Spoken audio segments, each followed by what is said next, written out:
Because brown lives matter, white lives matter. It is not left Asian and right. lives matter. It is. Hi girls, how are you? Good. How are you? Good. My name's Tito.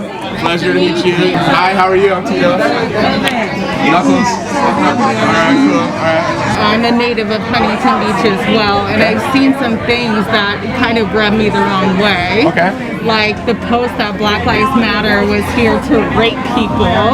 Like when you said that Hulk Hogan was okay for calling someone the N-word. So I'm not asking you about your thought process there. My question is we're having a real hard time in Huntington Beach as a black community here. So what do you plan to do to close those divides for us as a 1%? Well, I think at the end of the day, all of us are created equal, and all of us need to make the right decisions for our future, and stop going back on of our race is a difference, because it's not. Being a Mexican, no, it's not. Because I'm a Mexican American that came from nothing. I came from the streets. My mom and dad are heroin addicts. I was born and raised here that came from nothing, and I was able to achieve the American dream. And then all of a sudden, this Black Lives Matter came about. This last 6 months, it just came about. Before that, no one said a word. But all of a sudden, when people got shot, girl, seriously. I was with my homies downtown LA, and they were all cool to me. No one said a word about no more Black Lives Matter or nothing. All of a sudden, the last 5 months, it changed completely. I'm talking about my own experience in my own city. And I'm a kid who came from the streets who had nothing, and I had a choice to be a victim or be a victor. Okay. And I chose to be a victim. Understood. Okay. And then when Black Lives Matter are with your guys, I have no problem with it. It's fine. If you guys want to have your own rights to do it for the First Amendment, agreed. That's totally fine.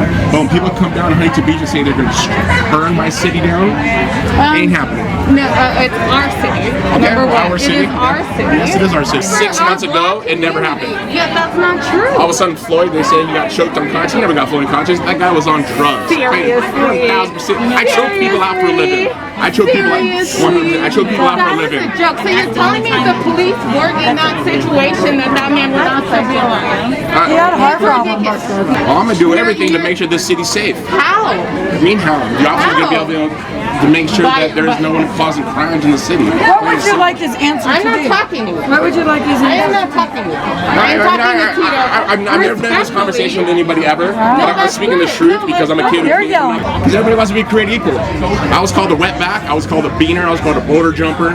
Then I was called a white pride, a skinhead. I'm not those people. I could have been those people, but I wasn't those people because I was not a victim. I got called a redheaded stepchild.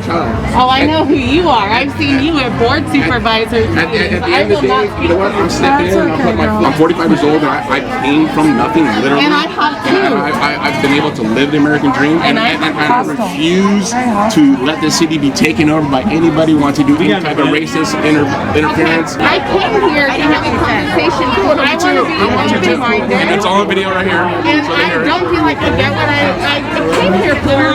Well, you gotta work hard, don't break the law, and comply with I'm not a lawbreaker. I stood downtown Huntington Beach to make sure my city didn't burn down with a bulletproof vest, and I was willing to take a bullet for my city. Okay, so and not one other city council member ever stood for that. My question, which I don't feel like was answered, was what are you going to do to close this racial divide, because it's there in our city and it needs to be fixed? When someone who said they were gonna shoot my N-word head off, right? Do you know that HBPD was there and they said that they would take both of us to jail? How is that justice? Sticks and stones may break your bones, but words will never hurt you, right? I do not care about the black people who live here, and that is more apparent to me than that is the most ignorant things you possibly I'm not ignorant, and please don't call me names. I'm talking to you with uneducated I have black in me, I have Mexican in me, I have white in me, I have Irish in me, I have Portuguese in me, and just and be don't as matter. mad as we are. And why am I mad at you? I'm a person who get back to society in a positive manner. You're yelling. That's how easy it is. I'm not talking. We're having a conversation. And then we're all good. I told you I'm nobody's victim. I told you that. But you're being a victim yourself. Let's not go there. I have a question. This is what I'm talking about. We can't have us here for what? We RSVP'd like everybody else. We came to ask questions. We were invited in by the person who is hosting this event. So what's the problem? Tito Ortiz said we are more than welcome to come. He didn't say to convey that to me right now. Well, yes, he did. You guys are more than welcome to come on in if you guys want. She's got it on camera. He did not to me, and this is private property. Seriously? It doesn't matter right now because it's private property. You guys aren't. So when will we matter? When? When will you matter? Yeah, when will we matter? You said it doesn't When matter. didn't you matter? I mean, you always matter, You right? said it doesn't matter right now.